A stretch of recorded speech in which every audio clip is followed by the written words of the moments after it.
Alright, welcome back to my YouTube channel. Today I bring to you the news that a popular app known as Clubhouse. This Clubhouse has been in popularity since the pandemic in 2020, at the beginning of 2020. It got common. One would only join Clubhouse through an invite only, meaning that you could only join Clubhouse when someone sends you an invite, just like inviting someone to your party.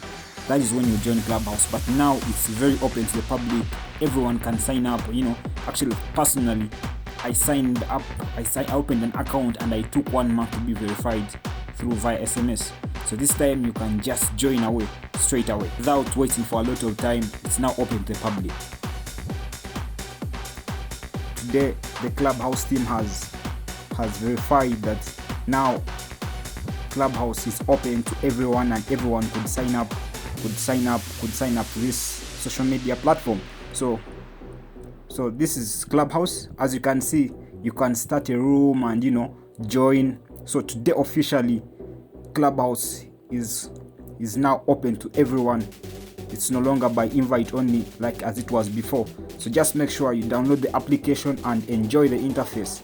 So if you're new here, just make sure you subscribe to my YouTube channel, and let's get more news and tips, tricks on the different apps and social media platforms.